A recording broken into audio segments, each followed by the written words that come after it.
ইরানের মাটির নিচে আসলে কি লুকিয়ে আছে? কেন বিশ্বের সবচেয়ে শক্তিশালী সামরিক বাহিনী আমেরিকা কিংবা তাদের পরম মিত্র ইসরায়েল দিনের পর দিন হুমকি দিয়েও সরাসরি ইরানের সামরিক অভিযান চালাতে গিয়ে বারবার পা পিছড়ে যাচ্ছে? উত্তরটা মাটির ওপরে নয়, উত্তর লুকিয়ে আছে মাটির শত শত মিটার গহ্বরে এক মহাজাগতিক ও সুরক্ষিত ভূগর্ভস্থ সাম্রাজ্যে। সবাই ভেবেছিল পরমাণু হামলা কিংবা বিধ্বংসী বিমান হামলায় হয়তো ইরানকে স্তব্ধ করে দেওয়া সম্ভব, কিন্তু বাস্তব চিত্র সম্পূর্ণ ভিন্ন। 1979 সালের পর থেকে ইরান এমন এক প্রতিরক্ষা ব্যবস্থা গড়ে তুলেছে যা পৃথিবীর যে কোনো সুপার পাওয়ারকে থমকে দিতে বাধ্য। পুরো ইরান জুড়ে মাটির নিচে 31টি সেক্টরে গড়ে উঠেছে আস্ত প্যারালাল শহর। এগুলো কেবল সাধারণ কোনো বাংকার নয়, এগুলো এমন সুরক্ষিত টানেল নেটওয়ার্ক যা পরমাণু, রাসায়নিক বা জৈব যুদ্ধের আঘাত সহ্যের সক্ষমতা রাখে।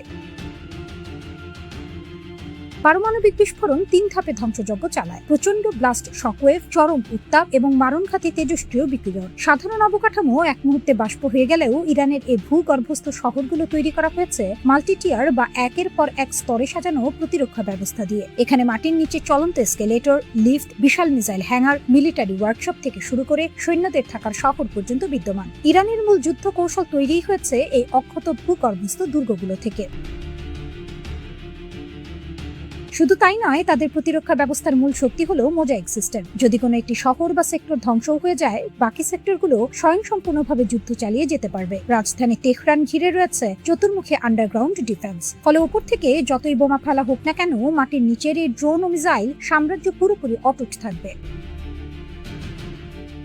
এবার আসা যাক আমেরিকার আসল ভয়ের জায়গায়। যদি আমেরিকা বা ইসরায়েল স্থলপথে বুটস অন দ্য গ্রাউন্ড অভিযান চালাতে চায়, তবে তারা মুখোমুখি হবে এক নারকীয় পরিস্থিতি। কারণ ইরান প্রস্তুত করে রেখেছে তাদের চরম সারপ্রাইজ অস্ত্র ডার্টি বোম। পারমাণবিক চুল্লি ছাড়াই ইউরেনিয়াম সমৃদ্ধকরণ ব্যবহার করে খুব সহজে এই প্রযুক্তি তৈরি করা যায়। এতে কোনো আগুনের গোলা বা বিস্ফোরণের দৃশ্য দেখা যাবে না, কিন্তু মুহূর্তের মধ্যে বাতাস ছড়িয়ে দেবে প্রাণঘাতী তেজস্ক্রিয়তা। আমেরিকার শক্তিশালী সাজোয়া বা ট্যাঙ্ক বহর যদি মাটির ওপর দিয়ে এগোতে শুরু করে, তবে এই অদৃশ্য তেজস্ক্রিয়তার আক্রমণ মুহূর্তেই সেনা বহরকে অকেজো করে দিতে পারে।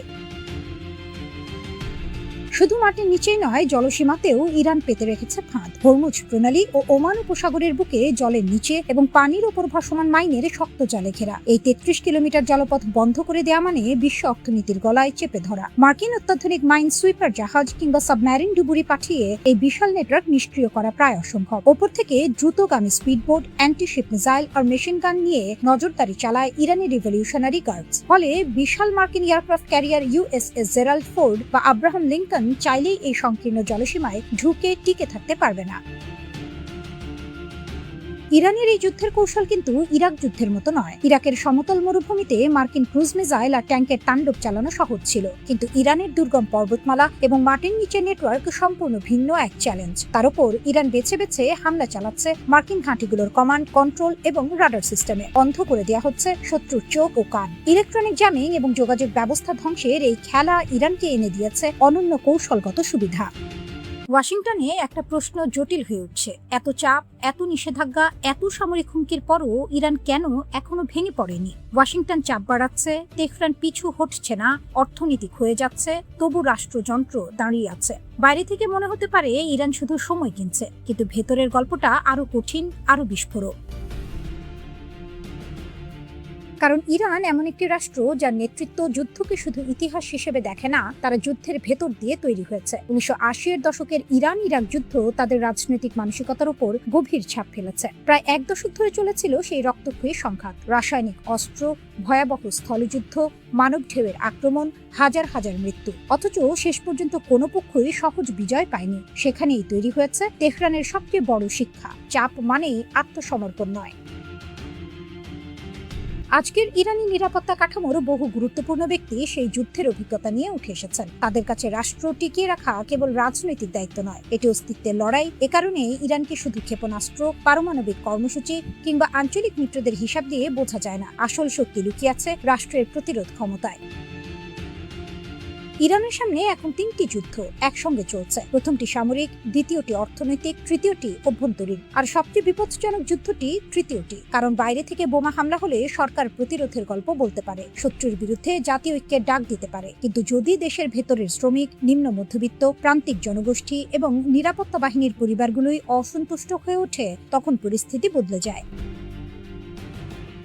এখানেই ইরানের জন্য আসল পরীক্ষা। রাজধানী তেহরানের শিক্ষার্থী বা উচ্চ মধ্যবিত্তের বিক্ষোভ অবশ্যই গুরুত্বপূর্ণ, কিন্তু শাসন ব্যবস্থার অস্তিত্বের জন্য আরো বড় সংকেত আসে দেশের প্রান্তিক অঞ্চল থেকে, বিশেষ করে অর্থনৈতিক ক্ষোভ যখন শ্রমজীবী ও নিম্ন মধ্যবিত্ত মানুষের মধ্যে ছড়িয়ে পড়ে। কারণ এই শ্রেণীর মানুষই নিরাপত্তা কাঠামোর সঙ্গে সবচেয়ে বেশি যুক্ত। তারা বাসিজে যোগ দেয়, সামরিক বাহিনীতে যায়, বিপ্লবী গার্ডের সঙ্গে যুক্ত হয়, তাদের পরিবারও রাষ্ট্রের সঙ্গে গভীরভাবে জড়িত। তাই তাদের আনুগত্যে ফাটল ধরলে সেটি শুধু একটি প্রতিবাদ নয়, সেটি হতে পারে পুরো সিস্টেমের ভূমিকম্প। কিন্তু এখনো সেই পর্যায়ে ইরান পৌঁছায়নি, বরং তেহরান আরেকটি অস্ত্র ব্যবহার করছে, সময়। ইরানের অর্থনীতির সবচেয়ে বড় দুর্বলতা তেল বিক্রি থেকে আসে বৈদেশিক মুদ্রা। সেই অর্থ দিয়ে আমদানি চলে, মুদ্রার মান ধরে রাখা হয়, আঞ্চলিক মিত্রদের সহায়তা দেওয়া হয়, রাষ্ট্রের জরুরি ব্যয় সামলানো হয়। সুতরাং তেলের প্রবাহ কমে গেলে চাপ সরাসরি রাষ্ট্রের হৃৎপিণ্ডে আঘাত করে। এখানেই মার্কিন নিষেধাজ্ঞার আসল শক্তি। 2011 সালে ইরানের তেল রপ্তানি ছিল দিনে প্রায় 22 লাখ ব্যারেল। আন্তর্জাতিক চাপের মধ্যে 2013 সালে তা নেমে আসে 10 লাখ ব্যারেলের নিচে। পরে চুক্তির মাধ্যমে পরিস্থিতি বদলায়। তারপর আসে প্রথম ট্রাম্প প্রশাসনের ম্যাক্সিমাম প্রেশার। ইরানের তেল রপ্তানি আবার ধাক্কা খায়, বৈদেশিক মুদ্রার রিজার্ভও দ্রুত কমে যায়। অর্থাৎ ইরান অজেয় নয়, কিন্তু সমস্যা হলো ইরানকে ভাঙতে সময় লাগে। এটাই তেহরানের কৌশলের সবচেয়ে গুরুত্বপূর্ণ অংশ। আজ সামান্য ক্ষতি সহ্য করবে, কাল আরো কিছু সহ্য করবে, কিন্তু এর বিনিময়ে যদি প্রতিপক্ষের রাজনৈতিক চাপ বাড়ে, জ্বালানির দাম বাড়ে, আঞ্চলিক মিত্ররা অস্থির হয়, তাহলে সময়কে অস্ত্র বানানো সম্ভব। ইরান জানে আমেরিকাও সীমাহীন চাপের বাইরে নয়, বিশেষ করে অভ্যন্তরীণ রাজনীতি যখন সামনে আসে। তাই তেহরানের হিসাব খুব ঠান্ডা। এখনই আত্মসমর্পণ নয়, আগে প্রতিপক্ষকে ক্লান্ত করো, তারপর দর কষাকষির টেবিলে যাও। এই কারণেই ইরানকে এখনো ভেঙে পড়া রাষ্ট্র বলা কঠিন।